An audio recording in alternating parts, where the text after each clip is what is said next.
Hello students, काफ़ी दिनों बाद आज वीडियो आपको दे रहे हैं। तो आज जो जानकारी आपको हम देंगे वो इम्पोर्टेंट टॉपिक है, थ्योरेटिकल बेसिस पे पूछा जाता है और वो है आपका Van de Graaff generator. Van de Graaff generator, Van de Graaff तो साइंटिस्ट नेम है। इन्होंने एक जनरेटर को डेवलपमेंट किया था, जनरेटर का आविष्कार किया था। ये जो जनरेटर है, काम क्या है इसका? इसके द्वारा हम बहुत अधिक उच्च वोल्टेज को डेवलपमेंट कर सकते हैं, यानी कि उच्च विभवांतर या उच्च विभव का उत्पादन कर सकते हैं। जिसके अब ये जो उच्च विभव उत्पन्न होता है, इसका कहाँ उपयोग करेंगे? तो एक्चुअली में जो नाभिकीय रिएक्शन होती हैं, कुछ तो होती है जो प्राकृतिक रूप से होती हैं। प्राकृतिक रूप से पदार्थों से अल्फा बीटा गामा किरणों का उत्सर्जन होता रहता है, और कुछ ऐसी क्रियाएं होंगी जो कृत्रिम विघटन के अंतर्गत होंगी। तो कृत्रिम विघटन के लिए हमें उच्च विभवांतर या उच्च वैद्युत क्षेत्र की आवश्यकता होती है। तो फिर क्या होगा कि हमें इसी डिवाइस की रिक्वायरमेंट होती है, जिसके द्वारा हम प्रोटॉनों, न्यूट्रॉनों, इलेक्ट्रॉनों आदि को जो है हम क्या कर सकते हैं, त्वरित कर सकते हैं, जो भी आवेशित कण होंगे। तो अभी इसमें आपको पढ़ना ये है कि इसके कार्य करने का जो सिद्धांत है वो किस पे निर्भर करता है। तो पहली बात तो ये समझ लीजिएगा कि जो वैन डी ग्राफ है वो जो जिन दो सिद्धांतों पर काम करता है, उसमें नंबर एक ये है कि नुकीले सिरे से आवेश का जो प्रवाह होता है माध्यम में या वायु में जो भी है, वो बहुत तेजी से होता है। यानी कि जो पृष्ठीय क्षेत्रफल है जितना कम होगा, वो आवेश का जो डिस्ट्रीब्यूशन होगा, यानी आवेश का जो डिस्चार्ज होगा, यानी कि निरावेशन जो होगा, यानी आवेश का वितरण होगा, वो क्या होगा, बहुत ही तेजी से होता है। आवेश का जो कहते हैं क्षरण, जो क्या होगा, बहुत तेजी से होगा। तो पहले इस बात को समझेंगे कि नुकीला सिरा है, अगर एरिया कम है तो उससे कैसे ज़्यादा से ज़्यादा चार्ज डिस्ट्रीब्यूट होगा। तो इसके लिए हम क्या करते हैं, फिलहाल एक छोटा सा स्फीयर एरिया दिखाया है यहाँ पे, और इस स्फीयर की जो रेडियस है वो हमने r ले ली। अगर इसको हम आवेश देंगे तो क्या होगा, वो आवेश इसके पृष्ठ पर क्या होगा, एक समान रूप से वितरित हो जाएगा। हमें क्या करना है, इसके पृष्ठ पर विभव निकालना है, पृष्ठ पर विभव निकालना है। तो पृष्ठ पर अगर विभव निकालना होगा तो हम लोग करते क्या है, इस पूरे आवेश को इसके केंद्र पर केंद्रित मान लेंगे। तो अगर इसके केंद्र पर हम केंद्रित मान लेंगे तो इस केंद्र से ये दूरी हमने आर ली है, ये सब पृष्ठ, यानी कि वृत्त के प्रत्येक पृष्ठ की जो दूरियां होंगी सब वो क्या होगी, बराबर होगी। ये सभी दूरियां क्या होगी, बराबर होगी। इसका मतलब ये हुआ कि ये जो स्फीयर बनेगा वो एक समविभव पृष्ठ वाला बनेगा। ये जो स्फीयर होगा आपका वो कैसा होगा, समविभव पृष्ठ वाला होगा। अर्थात इसके हर बिंदु पर जो वैद्युत विभव होगा वो क्या होगा, समान होगा। तो इसलिए हम लोग क्या करेंगे कि इसके पृष्ठ पर विभव निकालने के लिए हमने फार्मूला आप जानते हो कि अगर पूरे आवेश को यहाँ पे सेंट्रलाइज कर लिया तो बिंदु आवेश के कारण वैद्युत विभव, तो बिंदु आवेश के कारण वैद्युत विभव का फार्मूला क्या होता है, V = 1/4πε0 Q/R। मेरे ख्याल से ये जानकारी सबको है, बिंदु आवेश का वैद्युत विभव। तो यहां से हम Q की वैल्यू फाइंड आउट करेंगे। तो Q की वैल्यू जब फाइंड आउट करेंगे तो ये वैल्यू क्या हो जाएगी, 4πε0 × R, 4πε0 R × V। ये हमारा Q का मान निकला है। अब ये जो हमारा स्फीयर बना हुआ है, गोला बना हुआ है, हम क्या करेंगे, इसके पृष्ठ पर आवेश का पृष्ठ घनत्व निकालेंगे। इस गोले के पृष्ठ पर आवेश का पृष्ठ घनत्व, गोले के पृष्ठ पर आवेश घनत्व, जिसको कि हम लोग पृष्ठीय आवेश घनत्व भी बोलते हैं। इसी को हम लोग पृष्ठीय आवेश घनत्व भी कहेंगे, जिसको हम डिनोट करेंगे किससे, सिग्मा से। ये सिग्मा इज इक्वल टू क्या होता है, Q बाई ए। ए क्या होगा, इस गोले का पृष्ठीय क्षेत्रफल होगा, संपूर्ण पृष्ठीय क्षेत्रफल। और ये जो Q की वैल्यू है वो हमारे पास क्या है, 4 pi epsilon naught r into V upon A. A के स्थान पर 4 पाई r स्क्वायर। यहां से ये जो सिग्मा की वैल्यू निकलेगी आपकी, इसमें देखिए ये कैंसिल हो जाएगी वैल्यू, तो आपको मिलेगा क्या, epsilon naught V by R. ये एप्सिलॉन नॉट तो आपका कांस्टेंट है ही, नियत वैल्यू है, और ये v जो है ये पूरे पृष्ठ के लिए क्या है, नियत है, जो समविभव पृष्ठ है। तो बात किसकी आती है फिर, sigma proportional to 1 upon r, चूंकि v कांस्टेंट है। एक दिए हुए गोले के लिए अगर त्रिज्या है तो इसका होगा, इसके पृष्ठ पर विभव का मान क्या रहेगा, समान रहेगा, ये समविभव पृष्ठ है। तो बात केवल इसी की आती है कि जो हमारा आवेश का पृष्ठ घनत्व होगा वो क्या होगा, गोले की त्रिज्या के व्युत्क्रमानुपाती होगा। अब जरा देखिए यहाँ पे, अगर हम इस r को धीरे धीरे कम करते जाएंगे, इस r को कम करते जाएंगे तो क्या होगा, आवेश का पृष्ठ घनत्व बढ़ता जाएगा। और इस r के मान को अगर हम बहुत कम करेंगे, यदि r को कम करेंगे या कम करते हैं तो आवेश का पृष्ठ घनत्व बढ़ता जाता है। आवेश का पृष्ठ घनत्व बढ़ता जाता है। और जब r का मान बहुत कम कर देंगे, यानी r की वैल्यू को 0 कर देंगे, ना के बराबर लगभग ले लें हम, तो फिर सिग्मा क्या होगा, 1/0 क्या होगा, इन्फिनिटी हो जाएगा। समझ रहे बात हमारी ना, यानी कि r को अगर हम क्या कर रहे हैं, बहुत ही कम मान लें, पिन पॉइंट मान लेते हैं, बहुत ना के बराबर, तो फिर सिग्मा की वैल्यू क्या होगी, बहुत ज्यादा होगी। यानी कि अगर r टेंडिंग टू 0 अगर हो जाएगा तो उस केस में फिर सिग्मा टेंडिंग टू क्या हो जाएगा, इन्फिनिटी हो जाएगा। यानी कि आवेश का पृष्ठ घनत्व बहुत ज्यादा हो जाएगा। और जब आवेश का पृष्ठ घनत्व बहुत ज्यादा हो जाएगा तो फिर क्या होगा कि आवेश का क्या होगा, लीकेज प्रारंभ होगा, यहां से लीकेज होगा, यानी क्षरण होगा। तो यहां पे क्या होगा, जो वायु के कण होंगे वो क्या होंगे, आवेशित होंगे। उसका कैसा आवेश आएगा, धन आवेश आएगा, और इस पर भी धन आवेश। तो ये क्या होंगे, जो वायु के कण होंगे ये आवेश लेकर के क्या होंगे, दूर भागेंगे। ये दूर भागेंगे तो जो नए और हमारे कण होंगे, वायु के कण, फिर इसके पास आएंगे तो फिर आवेश पाएंगे, तो वो फिर क्या होगा, वो भी इस तरह से क्या होंगे, दूर हटते जाएंगे। यानी कुल मिलाकर के इस आवेश के आसपास वायु की एक धारा, यानी कि वायु में क्या होगा, आवेश का प्रभाव होगा। यानी कि इस वायु में जितने भी हमारे कण होंगे इसके पास के, वो सभी कहते होंगे आवेशित कण होंगे। और जब आवेशित कणों का प्रभाव होता है उसको कहा जाता है, हम लोग धारा कहते हैं।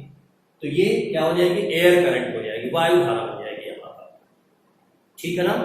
यानी कि इसके आसपास क्या होगा, चार्ज का फ्लो होगा वो किसके द्वारा हो रहा है, एयर पार्टिकल के द्वारा हो रहा है, जो कि इसके द्वारा क्या हुए हैं, आवेशित हुए। दूसरी बात ये आती है कि अगर हम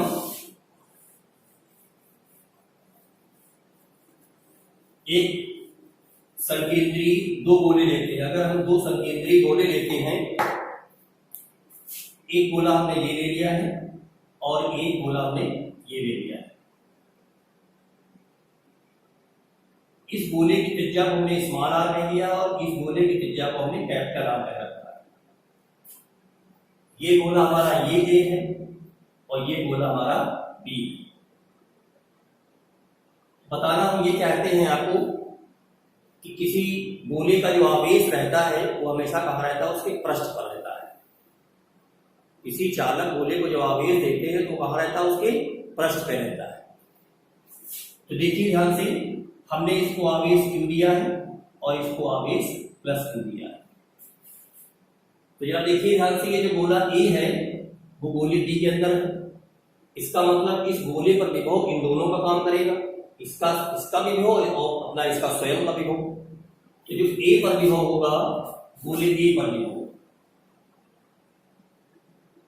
गोले ए पर विभव VA कह सकते हो, वो कौन कौन होगा, अपना स्वयं और ये इसकी जैसे द्वारा घिरा हुआ है, तो कौन कौन हो जाएंगे 1/4πε0 Q/R, ये तो खुद का है, और प्लस 1/4πε0 कैपिटल Q/R, ये ए पर होगा। अब बात अकेले हम जिसकी बात करते हैं गोले बी पर कहते हैं, गोले बी पर विभव। जब गोले बी पर विभव बात करेंगे तो क्या होगा, जो धनावेश की वैल्यू पर देखा है इधर तरफ वो बाहर तरफ होती है, तो यहाँ पे आना इसका तो ये वाला आवेश यहाँ भी पहुंचा होगा, तो इस हिसाब से यहाँ पर जो आवेश होगा इस गोले पर आवेश होगा वो क्या होगा Q प्लस Q हो जाएगा। तो यहाँ पे क्या हो जाएगा VB equal to 1/4πε0 capital Q plus Q और बटे R, या चाहो तो इसको ऐसे लिख सकते हो 1/4πε0 कैपिटल Q/R प्लस 1/4πε0 Q/R। तो ये गोले ए पर विभव हो गया और ये गोले बी पर विभव हो गया। अब हम आपको ये बता रहे हैं, ये दूसरी प्रॉपर्टी है उसके हिसाब से कि चालक गोले पर आवेश सदैव कहाँ रहता है, पृष्ठ पर रहता है। तो इस हिसाब से ये जो आवेश ये भी यहीं पे होना चाहिए कुल मिलाकर के, यानी कि आवेश का जो प्रवाह है वो तब होगा जब दो बिंदुओं के बीच क्या होगा, विभवांतर होगा, और अगर दोनों बिंदुओं के विभव समान होंगे तो फिर आवेश का स्थानांतरण होगा ही नहीं। इसका मतलब हम लोग यहाँ पे क्या कैलकुलेट करें कि ए और बी के बीच में कितना विभवांतर है, तो हम ए और बी के मध्य क्या निकालेंगे, विभवांतर निकालेंगे। तो जब विभवांतर आप निकालोगे तो क्या होगा VA माइनस VB। तो VA की वैल्यू देखो ये है 1/4πε0 Q/R प्लस 1/4πε0 कैपिटल Q/R, और उसके बाद माइनस में ये VB करेंगे, तो ये हम यहाँ आगे लिखे दे रहे हैं, तो माइनस 1/4πε0 कैपिटल Q/R और माइनस 1/4πε0 Q/R। तो आप देखेंगे कि ये वैल्यू और ये वैल्यू दोनों क्या हो जाएंगे, कैंसिल हो जाएंगे। तो आपको मिलता क्या है VA minus VB equal to 1/4πε0 Q बाहर कॉमन मिल जाएगा और ये हो जाएगा 1/R माइनस 1/R। ये स्मॉल r छोटे को लिख दीजिए और ये बड़े को लिख दीजिए। तो अब ये r, चूंकि r हमारा तो स्मॉल r बड़ा है ही, तो जो VA माइनस VB में Q की यानी ये जो पूरी वैल्यू हमारी है यहां ऊपर लिख के दे रहे हैं एक बार हम, ये जो हम वैल्यू दिखा रहे हैं आपको VA minus VB is equal to 1/4πε0 Q 1/R minus 1/R।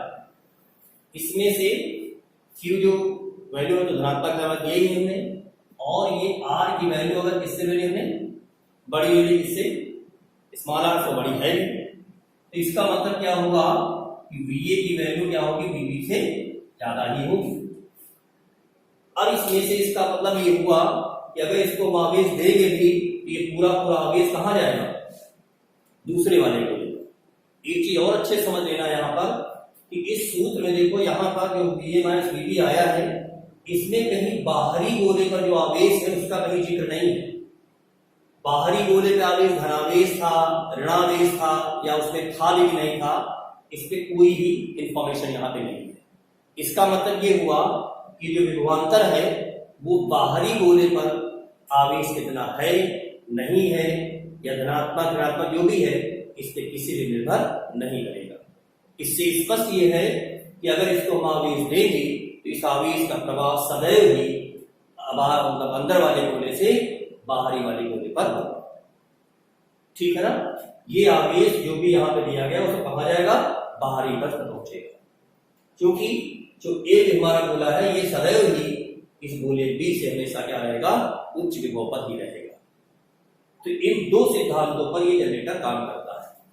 अब इसके बारे में थोड़ा सा जनरेटर जो हमारा है कैसे वर्क करता है इसको थोड़ा देख लेंगे।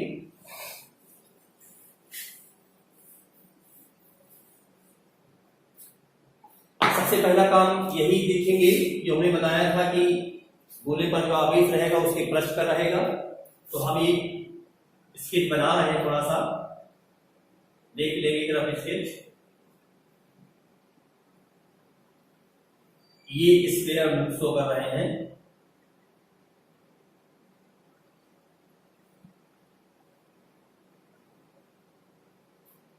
ये स्फीयर पूरा है इस तरह से।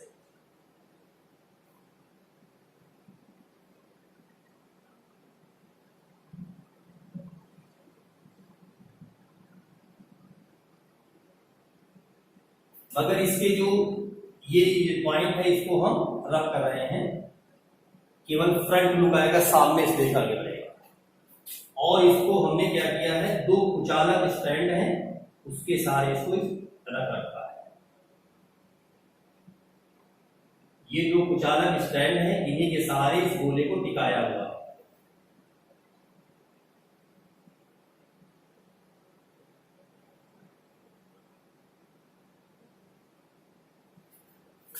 यहां पर क्या होगा, एक पुली होगी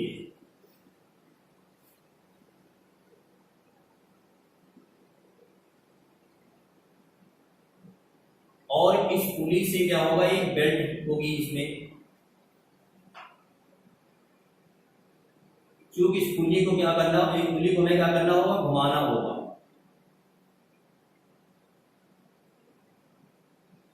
तो इस बेल्ट को हम एक दूसरी पुली से ही क्या करेंगे, संबंधित रखेंगे। ये दूसरी पुली है, ये जो पूरी बेल्ट है हमारी, ये दूसरी पुली से होकर के गुजर रही है। अब इस पुली को घुमाना है तो इसके लिए क्या होगा, एक मोटर और लगी हुई है, एक यहां पे मोटर लगा दी गई है।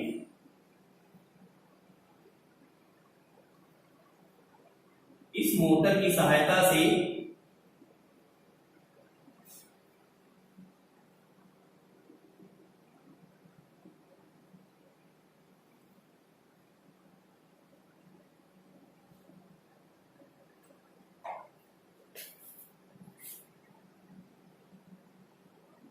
ये यहां पे मोटर लगी हुई है। इस मोटर की सहायता से क्या करना है, इस पुली को घुमाना है।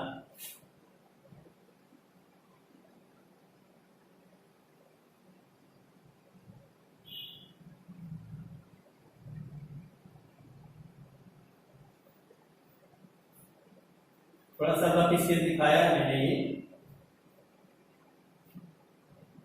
ये आपका है। तो ये मोटर हो गई। ये जो मोटर हमारी इसमें जो बेल्ट है ये क्या करेगी, इस पुली को घुमाएगी। इसको नाम दे दिया हमने पुली नंबर 1 और इसको नाम दे दिया हमने पुली नंबर 2। ये जो बेल्ट है ये सिल्क की होती है, कुचालक। अब इसमें है क्या, यहां पर एक अभी बताया था कि जो आवेश का क्षण होगा वो नुकीले सिरे से रहता है, इसलिए यहां पर एक कंघी नुमा पत्ती देते हैं और इसका संबंध हमने दिश धारा स्रोत से कर दिया है, जहां से इसको हम चार्ज देंगे।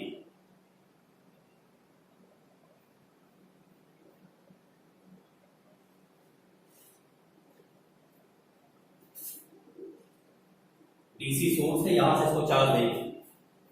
तो जब इसको हम चार्ज देंगे तो क्या होगा, ये नुकीले सिरे हैं, तो क्या होगा, यहाँ पे जो धनावेश होगा इसके आसपास जो वायु होगी वो आवेशित होगी।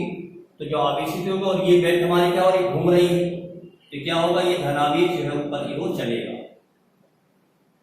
अब चलेगा तो क्या होगा, यहीं पर मैंने एक दूसरी एक फॉर्म लगा रखी है, इसी तरह की एक दूसरी लगा रखी है कंघी, इसको कंघी भी बोलते हैं। तो ये आवेश जैसे ही यहाँ आएगा तो क्या होगा, इस ये जो नुकीले सिरे पर आवेश क्या होगा, स्थानांतरण हो जाएगा, इस पे आ जाएगा। ये दूसरी हमारी कंघी है और ये हमारी पहली कंघी थी। तो ये जो हमने क्या बताया, जैसे इसको आवेश दिया मैंने, तो ये आवेश क्या होगा, आसपास के जो वायु के कण उनको आवेशित करेगी और ये आवेशित कण इस बेल्ट के सहारे ऊपर की ओर चलते जाएंगे और उसी के बाद जैसे यहाँ पहुंचेंगे तो यहाँ पे एक दूसरी कंघी लगी हुई है, तो इस पे भी कोई ऐसे रहा तो क्या होगा, आवेश का स्थानांतरण होगा और ये आवेश स्थानांतरण जब होगा तो इस कंघी का संबंध किससे, इस बाहरी होने से, तो ये आवेश क्या होगा, इसके पृष्ठ पर आ जाएगा। तो ये प्रक्रिया हम लगातार इसे चलाते रहेंगे और जब प्रक्रिया हम लगातार चलाते रहेंगे तो इसका विभव क्या होगा, बढ़ता जाएगा।